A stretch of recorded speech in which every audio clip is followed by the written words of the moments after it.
Hey guys, welcome back to Personal Finance New Zealand with your host, Labuschagne.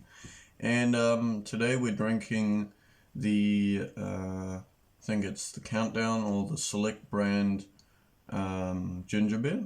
It's very good. It's basically equal to any of the fancy brands, and it's $1.30 from Countdown, so highly recommend it. I might put up on the screen a little ad for it. But basically today we're talking about, this is essentially going to be a very, very high level overview, like a 50,000 foot overview of just in general the entire approach to spending, saving and investing. So that's basically my approach or my framework for personal finance, and you'll see that this video almost ties together so many of the other videos I've done already, and I'll probably refer back to some of the videos that I've done where I go into specific topics more in detail. But basically the reason why you want to do this is you want to be increasing your net worth consistently over time. Now it might fluctuate within a year, but hopefully over each year you should be increasing your net worth, unless there's some major thing that happens. And the reason why you want to do this is because eventually you want to reach what's often referred to in the community as financial freedom.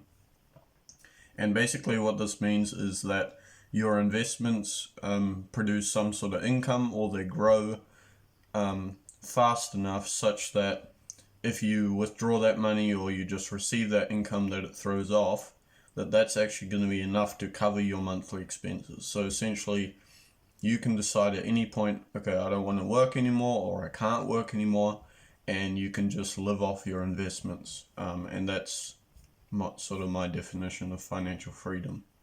And sort of to get to that goal, there's two main phases in my opinion. So there's what I call the basics phase, which is sort of getting yourself up onto the ground level. And then there's going to be the growth phase, or just growing your net worth consistently over time.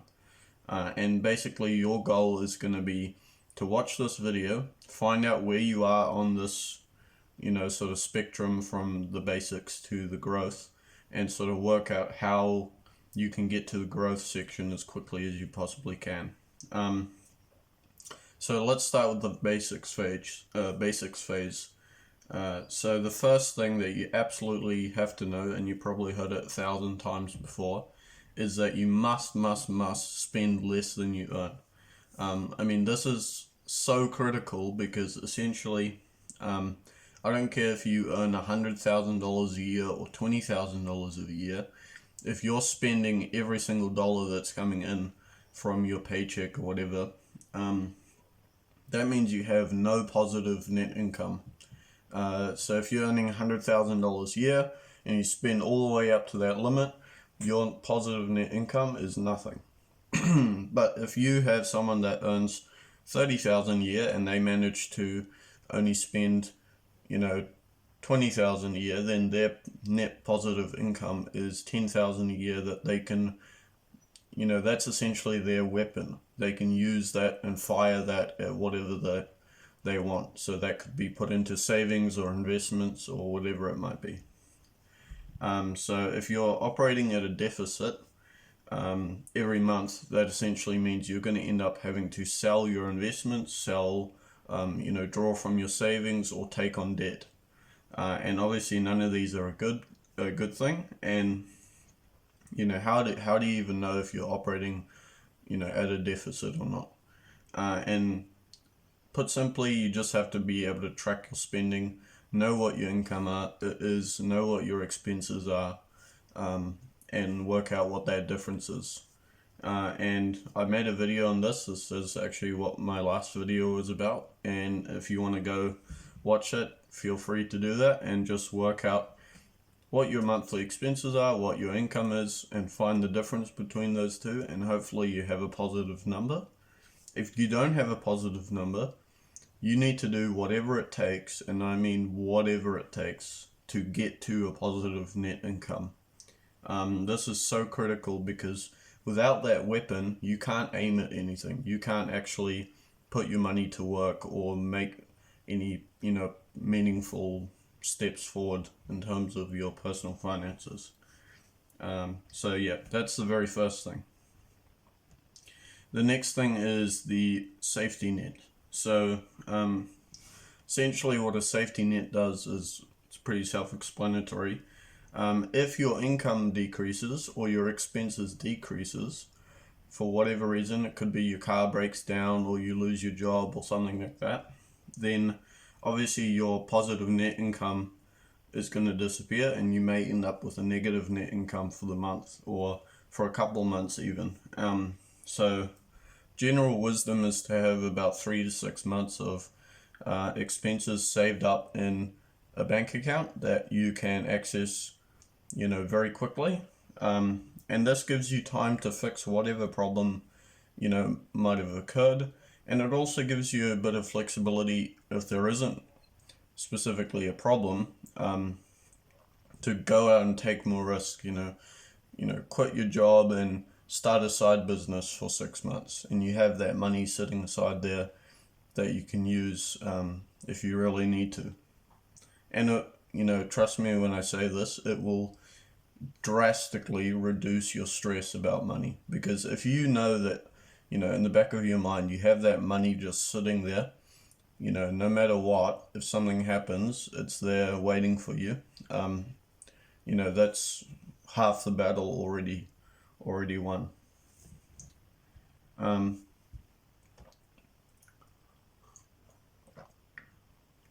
More ginger beer.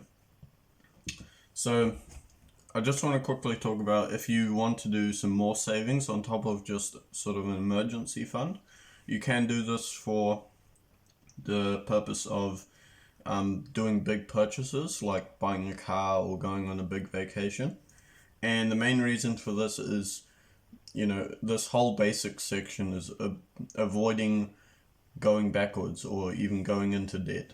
And basically what debt is you are simply borrowing money that you hope to earn in the future. You may not earn that money.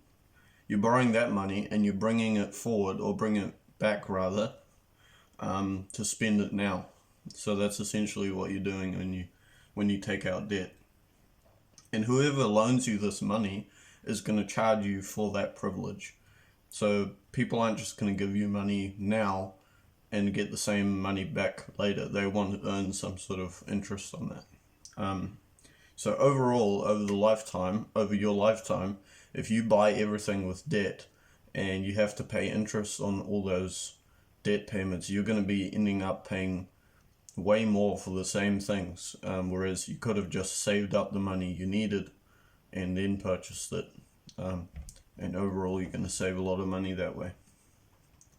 So let's quickly look at paying down debt, because I talked a lot about debt, and obviously it's not a great thing. And the main reason for this is that if those interest payments keep coming and you can't keep up with it, then it's going to just sort of snowball and get bigger and bigger, because it's compounding on itself.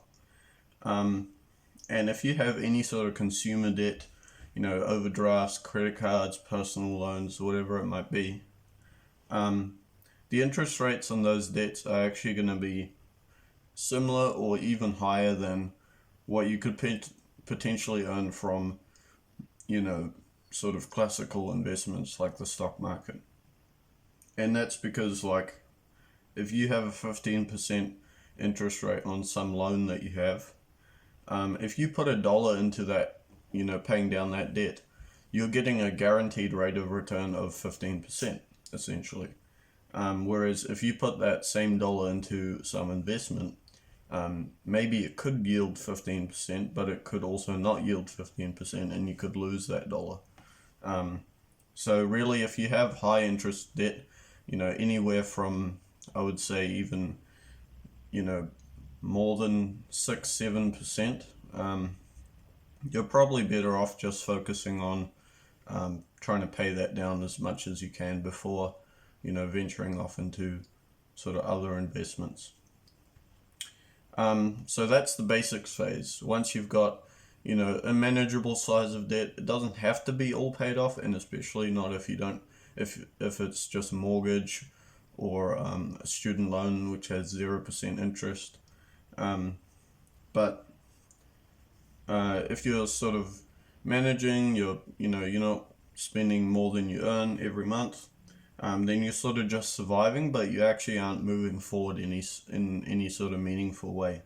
And a lot of people get stuck here, and they just sort of walk on this hedonic treadmill for their whole working life, and eventually they retire and they die, and they didn't really achieve much other than sort of just surviving. And the way to sort of combat this is called paying yourself first. And this idea is essentially just every time you earn a bit of money, you set aside a bit of that money for your future self. You're paying your future self some of that money. So you'll notice that's sort of contrasted to taking on debt, which is taking money from your future self to spend it now. And this is especially important one day if you want to stop working or can't work, let's say in retirement. That's obviously the most common example. And the reason for this is because eventually your steady stream of income from your job is going to stop, and you're going to have to find money somewhere. And a lot of people, they work 40 years or something in a corporate job, spending every dollar that comes in, and then by the end of it, they have nothing to show for it. They've literally worked their entire life, and they have basically no savings, and then they have to go on the, government dole essentially to retire on, which is not going to be a great retirement. I mean, you'll survive, but to me that's not a great position to be in. Or you want to do as much as you can to not end up in that position. So let's talk about investing your money. So if you are consistently paying yourself first, you're going to be a lot better off already than someone who just, spends everything that they earn. But even then, even if you put away money, every single month, but you don't actually invest it, you may still end up with way less money than you'll actually need for retirement. And one of the main reasons for this is that things tend to get more expensive over time. So, for example, if you have $100 at the start of the year in your bank account, and let's say that the pair of shoes costs $100. If you go out to the shop, you can buy that pair of shoes, no problem. But let's say instead you decided to wait till the end of the year to go and buy that pair of shoes for whatever reason.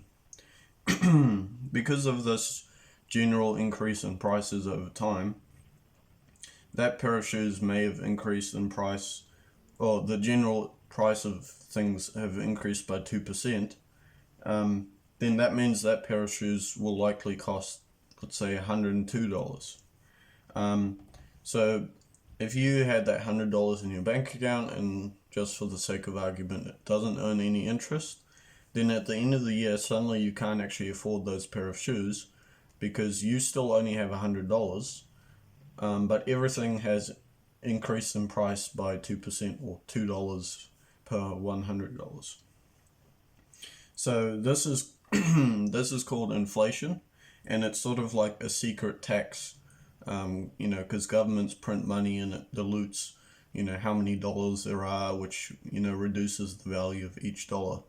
And it's sort of like, waves sort of crashing on a rock and eroding it over time.